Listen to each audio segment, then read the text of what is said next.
నమస్కారం న్యూస్ 9 టీవీకి స్వాగతం. సమాజం ఎంతో అభివృద్ధి చెందుతుంది. మనం 21వ శతాబ్దంలో ఉంటూ చంద్రుడి మీదకి అంగారకుడి మీదకి యాత్రలు చేస్తున్నామని గొప్పలు చెప్పుకుంటున్నాం. కానీ కొందరి ఆలోచనలు మాత్రం ఇంకా శిలాయుగంలోనే ఉన్నాయి అనడానికి ఈ ఘటనే ప్రత్యక్ష సాక్ష్యం.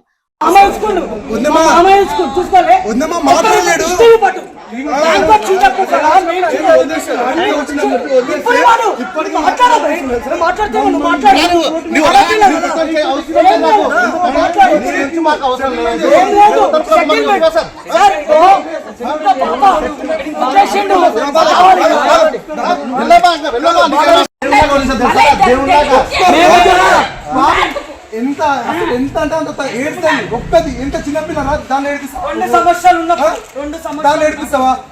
వర్షం పడ్డ నీళ్ళు పోతుంటే రాళ్ళు వెళ్తే దాని మీద ఎగ్గినాం. ఆ పిల్లలు ఎన్ని 2 నెలల పిల్ల 2 సంవత్సరాల పిల్ల. ఇప్పుడు ఏమో నేను నచ్చి కొడితే కొట్టే అంటివి, మళ్ళీ ఆ పిల్లకి నొప్పి లేలే.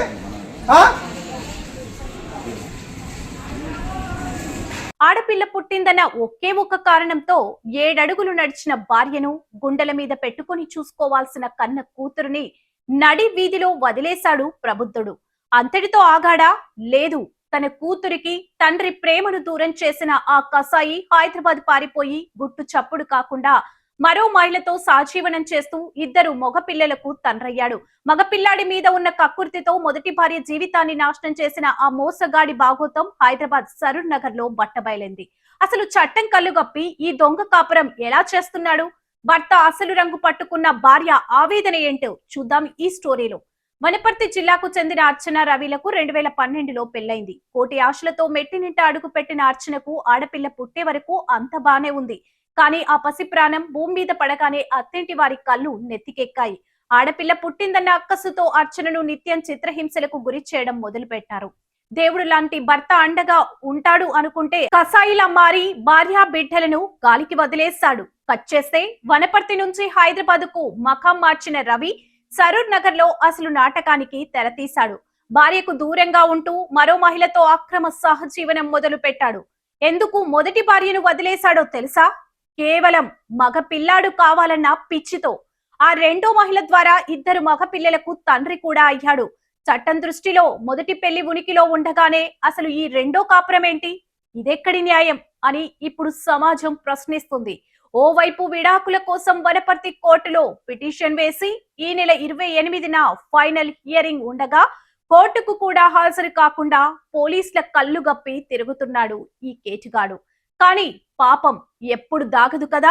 కుటుంబ సభ్యులు స్థానికుల సహాయంతో తీగలాగిన అర్చన నేరుగా సరూర్ నగర్ లోని భర్త అడ్డాకు చేరుకుంది. దొంగ కాపురం చేస్తున్న భర్తను రెడ్ హ్యాండెడ్ గా పట్టుకొని నడి వీధిలో నిలదీసింది.